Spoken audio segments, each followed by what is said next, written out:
안녕하세요. 스타벅스 창업 카페 우리 동네 청년 창업 이야기 시리즈에서 오늘 강연을 맡게 된 대전 창조경제혁신센터 편의 오정민입니다. 스타벅스 창업 카페는 서울 창조경제혁신센터와 스타벅스가 함께 진행하는데요. 이번 우리 동네 청년 창업 이야기는 대전 창조경제혁신센터도 함께 합니다. 그럼 오늘 레드오션 생존기 주제로 강연을 시작하겠습니다. 저희 회사가 이 영어학습이라는 레드오션에서 사업을 진행해 오면서 배운 점과 여러 분들한테 여러 가지 시행착오들을 오늘 말씀드리기 위해서 강연을 준비했습니다. 일단 제 소개를 간단히 드리려고 하는데요. 저는 일단 개발자 출신이고 주식회사 하얀마인드 대표이사를 2017년도 창업과 함께 그 이후로 쭉 맡아오고 있습니다. 그리고 카이스트 박사과정에서 이제 전산학 관련된 그런 분야를 공부를 했었고요. 아직 학업을 마치지는 못했고 이제 박사과정 수료 상태로 지금 남아있고 여러 가지 창업대회 수상 경험이 있었었는데 약간 오래된 그런 경험이라고 보시면 되겠습니다. 그리고 이번 창업 포함해서 총 3회, 그러니까 과거에 2회 폐업 경험을 가지고 있고요. 그 외에 좀 다양하게 짧게 해외 인턴 경험을 가지고 있습니다. 일단 첫 번째 창업에 대해서 좀 말씀을 드릴 수 있을 것 같은데요. 제가 했던 첫 번째 창업은 정말 우연히 대학교 4학년 졸업반 때 그 서울시에서 공고를 냈던 청년 창업 처음 프로젝트라는 것을 통해서 시작이 됐습니다. 그때 당시 홈페이지에 이제 공고가 떴었고요. 제가 그 홈페이지에 들어가서 보니까 어떤 공모전 같은 이런 느낌의 이런 창업자를 모집을 한다 이런 걸 봤었고요. 그때 네이버의 스펙업이라는 카페에 들어가서 그냥 막연하게 창업 같이 할 사람을 모집을 했습니다. 그래서 한 분이 저에게 이제 컨택을 주셨고 저희가 의기투합을 해가지고 오른쪽에 보이는 것처럼 저희가 어떤 사업계획서를 처음 한번 그냥 진짜 학교 리포트 쓰듯이 스터디를 하면서 이렇게 작성을 해봤습니다. 이때가 아마 2012년도 즈음이었을 텐데요. 정말 아무것도 모르는 상태에서 청년들의 그런 투합한 그런 에너지로만 되게 열심히 했던 그런 기억이 있습니다. 그래서 결국 해당 사업이 선정이 됐었고요. 약간의 지원금도 받았었는데 아마 2020년도 지금 보시는 분들은 왼쪽에 보이는 스크린이 이게 앱으로 진짜 나왔던 그런 스크린샷이 맞는지 정말 좀 놀라실 수도 있는데요. 그때 당시만 해도 앱이라는 게 아주 익숙한 그런 시장은 아니었었고 벤처기업에서도 앱 하는 그런 회사가 많이 있지 않았어서 저희 회사 같은 경우도 정말 이런 조악한 디자인의 아이디어만 하나 가지고 시작을 했습니다. 그때 당시 아이템은 저희가 그때 EBS가 오답이 굉장히 많을 때였었는데요. 그래가지고 그런 것들을 OMR 카드를 이제 앱으로 만들면 저희가 OMR 카드 통해서 이 정오표 같은 것도 좀 산출해보고 문제별 정답률도 이렇게 만들어 볼 수 있지 않겠느냐 해서 지금 오른쪽에 계신 그 당시 파트너분과 저희가 창업을 해가지고 서울시 사무실 지원도 받고 여러 가지 재미있게 했었는데요. 결국에는 이 사업이 오래 못 가 폐업을 하게 됩니다. 제가 폐업 이유를 지금에서야 좀 편하게 말씀을 드릴 수가 있는데 당시에 튜니콘이라는 저 법인은 아니었고요. 그때 개인 사업자였는데 튜니콘이라는 회사를 창업을 해서 한 1년을 운영을 하다가 이제 중도 포기라는 아주 좀 부끄러운 사유로 폐업을 하게 됐습니다. 그렇게 첫 번째 창업이 끝났고 또 두 번째 창업이 얼마 되지 않아서 또 있었는데요. 그것도 아주 비슷한 계기로 하게 됐습니다. 제가 대학원 이제 첫 학기 다니던 시절이었는데 그 정주영 창업경진대회 포스터가 학교 안에 붙어 있는 것을 보고 저희가 그 대회에 출전을 했는데 당시에 저희 4명이서 팀을 처음에 이뤄서 지원을 했었고 아주 운이 좋게도 그 당시에는 경쟁률이 지금 스타트업 열풍처럼 좀 아주 세지는 않아서 그런지 저희가 운이 좋게도 대상을 타게 됐습니다. 그리고 학교 내에서도 어떤 창업경진대회를 했었는데 연달아서 대상을 이렇게 받게 되어서 이 기세를 몰아서 저희가 이거에 대한 깊은 고민 없이 이 여세를 몰아서 관성에 의한 창업을 했었는데요. 지금 또 이거에 대해서 말씀드리면 굉장히 부끄러운 과거이기는 한데 당시에는 이제 저희가 잘 될 줄 알고 이렇게 창업을 했었고요. 그때 당시 아이템은 이제 왼쪽에 보이시는 것처럼 그 박물관이나 미술관을 대상으로 오디오 가이드를 제공하는 이런 사업을 했었고 오른쪽에 보이시는 것처럼 전자신문에 막 기사도 나왔었고 다양하게 저희가 이제 클라이언트를 확보를 하면서 신문 기사에도 많이 노출이 되고 매출도 어느 정도를 만들어내는 이런 좋은 모습을 보였었는데요.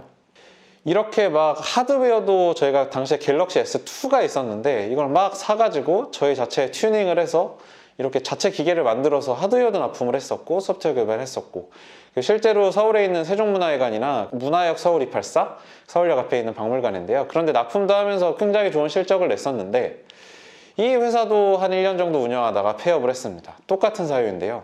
중도 포기. 저희가 중간에 클라이언트들을 많이 확보를 했었고, 그 이후에 이제 사업을 확장하는 단계에서 이 사업이 확장성에 문제가 있다는 것을 깨닫고, 저희끼리 모여서 이제 회의를 한 결과, 이 사업이 굉장히 커지기에는 아예 해외 진출을 하거나 더 저희가 아이템 디벨롭을 많이 하지 않는 이상 여기에서 좀 한계치에 도달한 것 같다라는 결론을 내리게 됐었고, 여기에서 이제 또 저희가 폐업을 하게 되는 이런 좀 부끄러운 그런 과거를 가지고 있습니다. 다음에 바로 또 창업 3번인데요. 창업만 이제 하는 뭐 그런 것들. 저도 굉장히 그때 죄의식이 많이 있었습니다. 그 좋은 분들 많이 응원도 해주시고 상도 주시고 저희 이렇게 서포트 해주신 물심양면으로 도와주신 분들 굉장히 많이 있었는데, 제가 이렇게 2번 포기를 제 자의로 하게 되니까 굉장히 다음 창업 때는 이걸 좀 잘 만들어 봐야겠다라는 생각이 들었었고, 그것에 대한 기준을 뭐 잘 될 것 같아서 하는 이런 편승해서 하는 그런 사업이 아니라 이게 잘 되어야만 하는, 꼭 있어야만 하는 그런 사업을 해야겠다 다음에는, 이렇게 생각을 했었고요. 제가 그때 가지고 있던 개인적인 그런 문제의식이 해외 인턴을 3번 정도 하면서 인류가 어떤 언어 장벽으로부터 언젠가는 완전히 자유로워져야 되는 이런 세상이 와야 될 것 같은데, 그것에 내가 조금이라도 일조를 할 수 있다면 장기적으로 이 문제를 가져가면서 사명감을 가지고 오랜 창업을 유지할 수 있겠다, 이렇게 시작을 했었고요. 그래가지고 이제 미미킹이라는 앱을 통해서 첫 번째 이제 저희가 만들어냈던 그런 프로덕트를 이제 제품화하는 그런 법인을 창업을 하게 됐습니다. 근데 이 영어 학습 앱을 만든다는 것은 일주일에도 경쟁사가 여러 개 나온다고 생각을 하시면 되고요. 이 분야가 굉장히 쉽지가 않습니다. 근데 그럼에도 불구하고 이번에는 분야가 어려워도 포기를 안 할 그런 분야를 찾고 있었기 때문에 어떻게 되든 간에 그냥 무조건 창업을 해보자, 그래가지고 창업을 하게 됐고요. 그때 당시의 제품은 이렇게 생겼습니다. 그 뭐 3가지 스크린으로 요약이 될 수 있을 것 같은데요. 내가 원하는 그런 컨텐츠를 선택을 하고, 그러면 스크립트 기반의 오디오 컨텐츠가 계속 재생이 되고요. 이걸 계속 따라 하지 않으면 컴퓨터가 계속 앞으로 돌리는 이런 스파르타식 어학학습 앱을 제가 만들었습니다. 그 사람들이 어학을 좀 더 빠르게 학습하기 위해서는 좀 하드코어한 트레이닝이 필요하다고 당시에 강하게 믿고 있었고, 이 구간 반복 어학기를 이제 앱으로 만들어서 계속 소리를 따라서 이제 반복을 하지 않으면 계속 앞으로 돌아오는 이러한 제품을 만들었는데요. 당시에 유료화도 되게 과감하게 초기부터 시도를 했었고, 제품을 이제 몇 달 동안 운영을 했었는데, 결론적으로는 이 제품이 완전 폭망을 했습니다. 결제율도 거의 나오지 않았고, 그 마켓의 어떤 반응도 거의 없었고요. 그래서 당시에 이게 사명감만 가지고 이번엔 창업을 했는데, 이걸 내가 해봐야겠다 했는데 시장의 반응이 또 거꾸로 없으니 이게 잘 안 되는구나. 그리고 쟁쟁한 경쟁사들의 그런 압박 주는 이런 분위기들, 그리고 저희가 이제 척박하게 계속 이 사업을 이끌어가는데 개인적인 어려움, 그리고 팀 간의 그런 좀 어려운 것들이 굉장히 많이 공유가 됐었고, 결과적으로 저희가 투자 유치에 실패를 했습니다. 당시에도 저희가 엔지니어 3명이서 창업을 했었는데요. 그 저희 학교 내에서 개발자 2 이상에서 대학원 이상 되는 그런 친구들끼리 창업을 하면 아이템 안 보고 투자를 해준다, 이런 속설이 있을 정도로 굉장히 창업 열기가 뜨거운 당시였는데, 제가 이렇게 호기롭게 창업을 하고도 투자도 못 받고 아이템도 초기 반응을 이끌어내지 못하는 이런 실패 사례를 만들어내니 여기에서 또 고민을 하지 않을 수가 없었습니다. 결국은 이게 포기하지 않을 그런 아이템을 골랐지만, 결국은 아이템이 성공을 하지 못하면 이게 성공을 하지 못하는 거, 지속하지 못하는 거, 이게 너무 당연한 상황이었는데, 저희가 여기서 이제 포기를 해야 되냐 아니면 포기를 하지 않느냐, 이런 경계선에서 많은 고민을 했습니다. 근데 확실히 이 3번째 창업에서는 저희가 어느 정도 문제의식을 강하게 가지고 있는 그런 아이템을 골랐다 보니까 여기에서 포기를 할 수 없겠다, 여기서 포기하면은 제 인생이 설명이 되지 않는 이런 강한 이런 의식이 팀 간에 공유가 됐었고요. 그릿이라는 이런 말이 있는데, 저희가 여기서 이게 이제 뭐 끈기 같은 이렇게 지속하는 그런 속성인데, 거기서 테너시티라고 카카오의 이전 대표님께 제가 배운 이런 단어인데, 테너시티라는 어떤 끈기를 가지고 계속 이끌어내는 이런 기계 같은 것들을 저희가 발휘를 해서 그때 포기를 안 하고 그냥 뭐든 간에 아이템을 고치던, 여기서 우리가 가진 문제의식을 조금 더 세상을 이롭게 하는데 지속성을 가지고 할 수 있는 그런 의지가 필요하겠다 해서 저희가 이 아이템을 좀 피벗을 해서 새로운 아이템을 만들어 보자 라는 생각을 하게 됐었고요. 당시에 아무래도 저희가 돈도 없고 학생 때 창업을 했다 보니까 이걸 지속하는 게 어려워서 제가 그냥 집에 찾아갔습니다. 이게 첫 번째 저희가 맺은 투자 계약인데요. 여기 제가 이름은 블라인드 처리를 했지만 제가 이제 이름이 오정민이고 저희 아버지도 당연히 오시겠죠. 그래가지고 저희 아버지를 찾아가서 내가 이걸 한 번만 더 해보고 싶은데 그 좀 투자는 다 실패를 했고 좀 면목이 없습니다만 제가 또 같이 데리고 온 코파운더들도 있고 저희가 꼭 더 해보고 싶어서 좀 투자를 해주십시오 해서 그 잘 안 됐던 투자를 이제 그 3F라고 하는 패밀리 중에 한 명의 돈을 좀 이렇게 받아서 조금이지만 소액 투자를 받아서 좀 지속을 하게 됐고요. 여기서 이제 돈이 좀 생기니까 저희가 한 번 더 리스타트를 해볼 수 있는 이런 동력이 생성이 됐습니다. 그래가지고 그 다음에 탄생했던 것이 지금 보이시는 레드키위라는 그 영상 기반의 어학학습 어플리케이션이고요. 이것도 저희가 뭐 최초 같은 건 아니고 그 이런 비슷한 방식의 어플리케이션들이 시장에 어느 정도는 많이 나와 있습니다. 그래서 저희가 이거는 시장 반응이 어느 정도로 입증이 되어 있다고 알려져 있고 이 유튜브 영상 가지고 하는 이런 어학학습 앱이라고 보시면 되는데요. 이건 우리가 한번 그래도 적어도 최소한의 시장 반응을 만들어 볼 수 있지 않겠느냐. 이미 어느 정도는 검증이 되어 있는 방식이고 우리도 여기에서 우리가 생각하는 그런 학습들을 같이 곁들여 가지고 전파를 한다면 분명히 시장 반응을 이끌어낼 수 있을 거다 해서 만들게 됐는데요. 아무래도 시장이 레드오션이라서 이게 이미 시장 반응이 검증된 제품으로 저희가 비스무리하게 다시 만들었는데도 시장 진입이 여전히 쉽지가 않더라고요. 그래서 레드오션에서 저희가 정말 힘들게 계속 이제 사업을 하다가 저희가 여러 가지 고민 끝에 깨친 몇 가지 레슨들이 있었습니다. 그래서 오늘 제가 그런 것들을 좀 정리해서 말씀을 드리려고 하는데요. 일단은 화면에 보이시는 레드오션이 이 빨개 가지고 레드오션이고 굉장히 뭐 핏물로 젖어 들어있는 그런 바다를 묘사하는 건데요. 저는 이 레드오션을 바라볼 때 이 오션에 좀 더 포커스를 맞췄으면 좋겠다는 생각을 많이 하고 있습니다. 이 레드오션이라고 부르는 이 시장은 물론 핏물로 이렇게 물들어져 있기는 한데 아무래도 오션이다 보니까 굉장히 시장이 크다라는 거고요. 이미 형성되어 있는 이 시장 안에서 스타트업에 들어가고 파고들 그런 틈은 분명히 있다. 저희는 그렇게 믿고 이제 조금 더 아이디어를 디벨롭 해보기 시작을 했습니다. 물 한 번 먹겠습니다. 그래서 지금부터 말씀드린 것은 이 레드키위라는 저희가 어플리케이션을 만들어서 이 레드오션에서 살아남으면서 여러 가지 겪었던 시행착오와 교훈 4가지를 이제 말씀드리려고 하는데요. 첫 번째로는 하나의 시장에 집중을 해야 된다. 이게 굉장히 컸습니다. 저희가 포부가 굉장히 컸기 때문에 처음부터 글로벌을 해야 된다 이런 생각을 하게 됐었고요.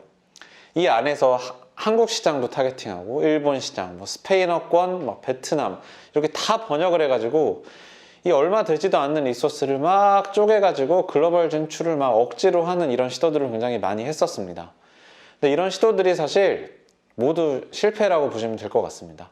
안 그래도 레드오션인데 스타트업이 풍족하지도 않은 리소스를 막 쪼개가지고 산발적인 시장에 들어가니까 안 그래도 집중해도 반응이 나올까 말까 한 이 시장에서 저희가 당연히 시장 진입이 어려웠던 거죠. 그래서 정말 다운로드 숫자도 거의 뭐 만들어내지 못하고 초기에는 굉장히 많은 고생을 했습니다. 그래서 가만히 보니 이 미디어의 발달로 저희가 모든 제품들이 막 전 세계에 산발적으로 잘 되는 것들은 막 전파되는 이런 것 같이 개개인들은 느낄 수 있는데요. 사실 이 세상이라는 게 굉장히 넓고 또 고객들의 취향은 무한히 다양하다. 이런 것들을 생각해 보면 저희가 하나의 국가를 타겟팅하고 그 안에서도 굉장히 많은 취향이 존재하기 때문에 그것들을 좀 되게 뾰족하게 노리는 그런 것들이 필요하겠다라는 결심을 했고요. 그 이후에 저희가 집중된 시장을 공략해야겠다라는 결심과 배움이 있었고 그것으로 인해서 저희가 일본 시장에 집중을 해야겠다라고 결단을 내리고 그 이후에 저희가 지금 사업을 하고 있는 한국 시장 포함해서 뭐 베트남이라든지 욕심부렸던 그런 시장들을 다 내려다 놓고 일본 시장만 한번 들어가 보자 해가지고 하나만 콕 찍어서 집중을 하기 시작을 했습니다. 그렇게 했더니 반응이 조금씩 나오더라고요. 그게 왜냐하면 글로벌로 성공한 어학학습 앱들도 많이 있었고 당시에 저희랑 비슷한 뭐 취향의 그런 앱들도 있었고 여러 가지 플레이어들이 하고 있지만 그 크다란 회사도 있고 스타트업들도 있는데 그 많은 회사들이 이 전 세계에 지금 보이는 글로벌 시장을 동시에 똑같은 리소스와 어떤 경쟁력으로 진입을 한다는 건 불가능했습니다. 그래서 저희는 당시에 일본 시장이 좀 매력적이다라고 여러 가지 이유를 통해 판단을 했고, 이 시장을 집중 공략하니까 저희 랭킹이 조금씩 오르게 되고, 트위터 같은 데서 막 소개하는 사람들도 생겨나고 시장 반응이 점점점 올라오는 것을 느낄 수가 있어서, 처음부터 이렇게 글로벌 시장에서 이 글로벌 사업을 한다는 게 모든 시장을 동시에 공략한다는 게 아니고 어느 정도는 확장성을 가지고 특정 시장을 타겟팅해서 들어가야 되는구나. 그래서 그때부터 이제 이런 배움이 있었고요. 여러 가지 추가적인 레슨들, 추가적인 시행착오들을 조금씩 더 겪으면서 선택과 집중을 하는 이런 과정들을 겪게 됩니다. 그 다음 레슨은 더 적은 학습 언어인데요. 저희가 처음에는 또 욕심이 많아서 방금 말씀드린 글로벌 시장 외에 더 많은 학습 언어들, 영어 이외에 여러 가지 학습 언어들을 지원을 해야 된다, 이런 생각이 많이 있었습니다. 그래서 기사를 찾아보시면 저희 회사에서 레드키 일본어 버전도 나오고요. 그리고 스페인의 MWC라는 행사에 참여해서 중국어를 배우는 이런 레드키 버전도 막 소개를 하게 되고, 이런 식으로 시장뿐만 아니라 그 한 시장 안에서 여러 가지 고객들을 타겟팅할 수 있는 이런 제품들을 막 만들어내기 시작합니다. 당시에 저희가 영어, 한국어, 일본어, 중국어 이렇게 4개국어를 학습할 수 있는 이런 버전을 내놓았었는데요. 이것도 지나고 나니까 굉장히 큰 패착이었습니다. 그렇게 사업을 하면 안 됐었고, 아까 일본 시장을 타겟팅했듯이 굉장히 뾰족한 바늘을 찌른다는 느낌으로 저희가 하나의 집중된 시장을 타겟팅했어야 됐던 것이죠. 안 그래도 저희가 스타트업이 리소스가 부족하기 때문에 속도가 생명이다라는 말을 많이들 합니다. 근데 저희가 4개 국어를 가지게 되다 보니까 이 제품을 업데이트하는 속도가 4분의 1로 느려졌습니다. 왜냐하면 예전에는 영어 학습하는 콘텐츠들과 기능들만 저희가 검수를 하고 제품을 업데이트할 수 있었는데, 방금 말씀드린 것과 같이 4개 국어를 동시에 서비스를 하다 보니까 이 속도계가 계속 내려가는 이런 현상이 발생했었고요. 그에 따라서 저희 사업 진행 속도가 계속 딜레이 되는, 그리고 막 제품이 계속 개발이 안 되고 출시가 안 되는 이런 현상들을 많이 겪게 됩니다. 그래서 그때 내린 결론이 영어만 하자.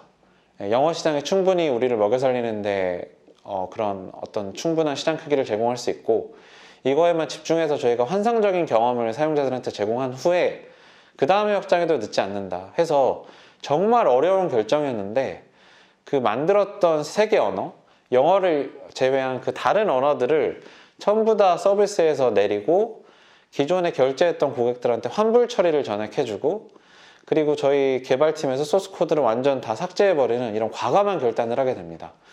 저희가 여기에 투입했던 리소스와 여러 가지 금액, 시간들 따지면 굉장히 무시 못할 수준이었는데, 여러 가지 고객들한테 컴플레인 받으면서 이렇게 어려운 결단을 내렸었고, 지금 그 이후로 반년 이상 지났는데요. 이것도 저희 회사에 굉장히 잘 내렸던 결론 중에 하나다라고 지금 평가를 받고 있습니다.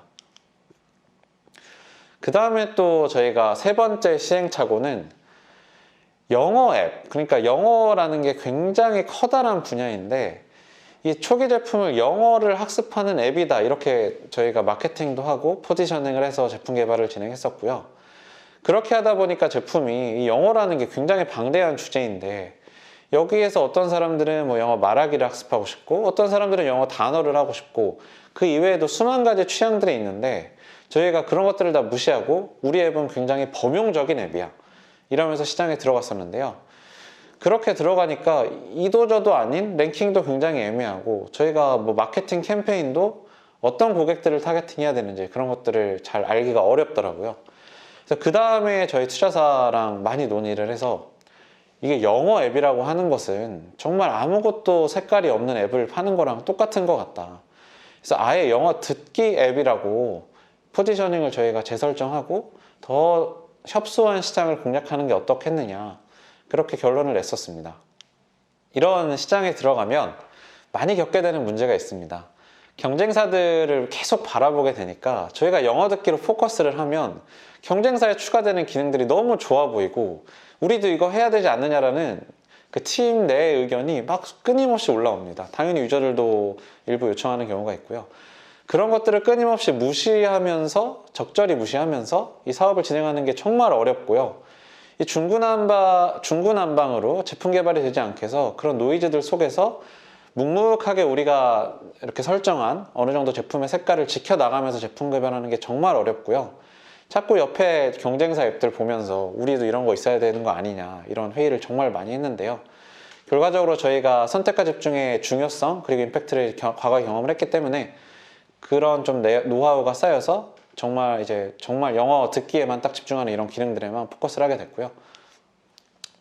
이런 사례는 사실 인스타그램, 저희가 잘 아시는 인스타그램에서도 이런 비슷한 사례가 있었는데, 그 시세트롬이라는 당시 CEO가 사진 기능만 남긴 채 거기에 뭐 부수적인 기능들을 다 없앴고 그 이후에 초고속 성장이 만들어졌다라고 많이 얘기를 하는데요.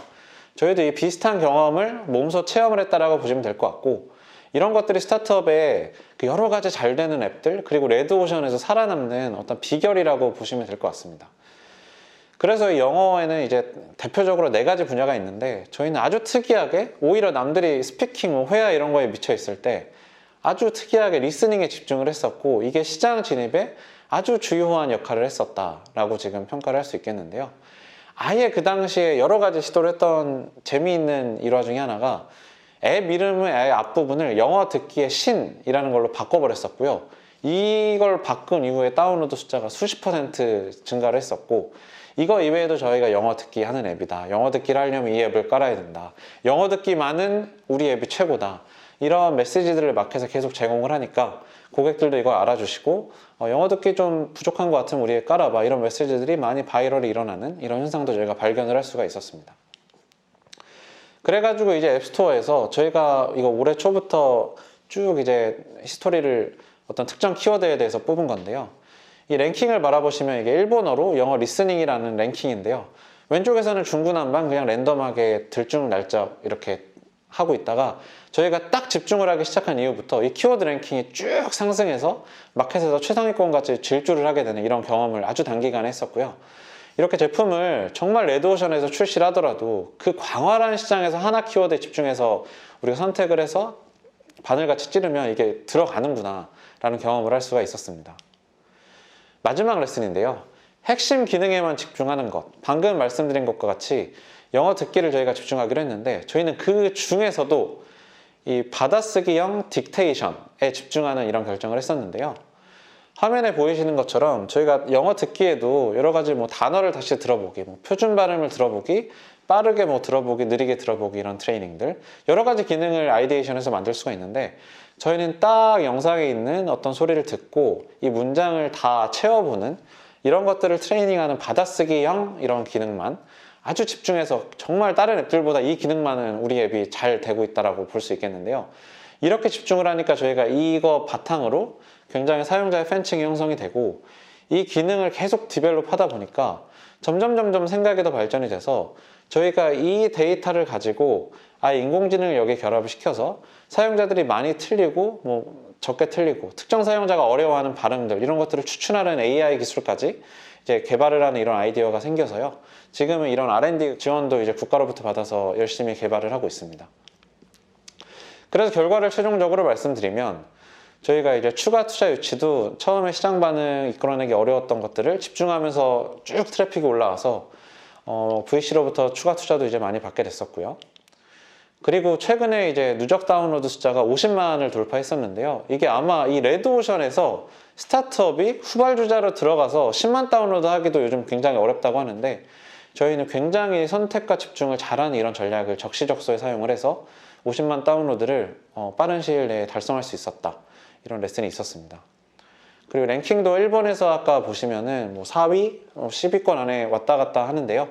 그래서 굉장히 좋은 랭킹적인 성과도 많이 만들어낼 수 있었고, 이게 저희가 레드오션 시장에서 처음에 엄청나게 헤매다가 제품이 망해보기도 하다가 이렇게 4가지 전략을 적시적소에 사용을 하면서 굉장히 큰 성과를 만들어낸 이런 사례라고 소개드릴 수 있을 것 같습니다. 제가 오늘 발표한 준비해온 내용은 여기까지고요.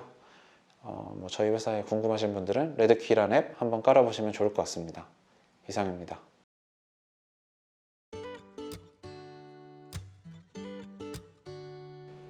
저는 창업을 하게 된 이유가, 일단은 제가 하고 싶은 일을 하기 위해서 했습니다. 그 하고 싶은 일을 한다는 것은 제가 여러 가지 인턴십을 통해서 배웠는데, 제가 마지막에 마이크로소프트 리서치라는 굉장히 좀 좋다라고 알려져 있는 그런 회사에서 이제 인턴할 기회가 있었는데, 회사는 굉장히 좋은데 제가 원하는 일이 아니니까 재미가 없더라고요. 그래가지고 제가 하고 싶은 일을 하자가 1번이었고, 두 번째는 제가 원하고는 그런 동료들과 일을 하는 이런 동료 선택권을 가지고 싶다. 그래서 저는 이게 굉장히 중요하다고 보는 게, 제가 굉장히 운이 좋게도 좋은 사람들과 이렇게 같이 공부도 하고 좋은 직장 동료들과 이렇게 일을 할 수 있는 기회를 많이 가졌었는데, 그 사람들은 제가 선택한 사람들이 아니고 연구실이면 교수님이 선택을 했겠죠. 그리고 회사면은 뭐 제 직장 상사가 선택을 했을 텐데요. 그렇게 선택된 사람들이 저랑 맞지 않는다는 그런 생각을 많이 했습니다. 그래서 동료 선택권을 저희가 가지고 일을 하면 굉장히 재밌게 좋은 사람들과 일할 수 있겠다라는 생각이 있었고, 마지막으로는 부의 기대값이 커서 뭐 그냥 취업하는 것보다는 돈 많이 벌 수 있겠다라는 그냥 막연한 이런 생각이 있어서 이 세 가지 이유 때문에 창업을 하게 됐습니다.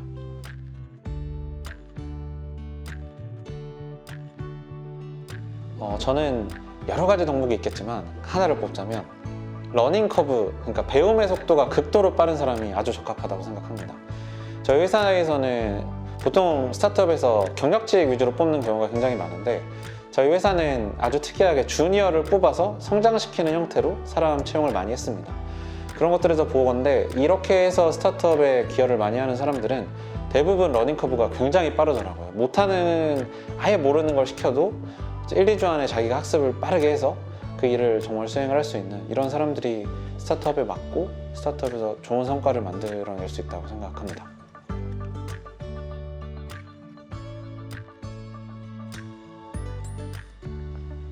저희 회사의 문화 중에 굉장히 특이한 것은 개개인들의 집중력을 최대한으로 보장해 준다는 건데요. 제가 아무래도 개발자 출신이다 보니까 뭐 선배가 갑자기 와가지고 이것 좀 해줘 뭐 이런다든지, 대학원 시절에요. 또 어떤 경우에는 개발을 열심히 하고 있는데 직장 상사가 와서 막 이것저것 막 물어보고 프로그레스 어때? 라고 하면은 이 집중이 깨지는 이런 현상이 많이 있었습니다. 그래가지고 저희 회사에서는 그 개개인들이 창의성을 발휘하는 이런 일들을 할 때 집중력을 최대한 발휘할 수 있도록 대표이사 포함해서 여러 사람들이 미팅을 잡거나 어느 정도 시간을 미리 어레인지해서 그 시간에 디스커션을 최대한 하도록 장려를 하고 있고요. 그에 따라서 디자이너, 개발자 뭐 이런 사람들, 그리고 그런 직군에 있는 분들이 저희 회사 만족도가 굉장히 높다라고 할 수 있겠습니다. 그래서 그런 집중력을 존중하는 이런 문화가 특이한 문화 중에 하나라고 말씀드릴 수 있습니다.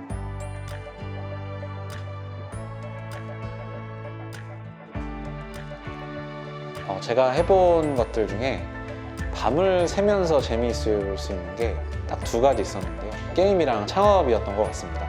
그래서 여러분들도 밤새면서 이렇게 재미있게 일을 할 수 있는 그런 몇 안 되는 기회가 창업이라고 생각을 해주시고, 창업에 많은 관심 가지시면서 인생에 정말 보람을 찾는 그런 삶을 사셨으면 좋겠습니다. 이렇게 스타벅스 창업 카페 우리 동네 청년 창업 이야기 강의를 마치게 되었는데요.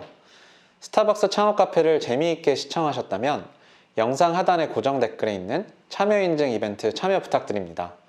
스타벅스 창업 카페는 앞으로도 여러분과 함께 창업 문화 확산을 위해 앞서가 나가겠습니다. 지금까지 하얀마인드의 오정민이었습니다. 감사합니다.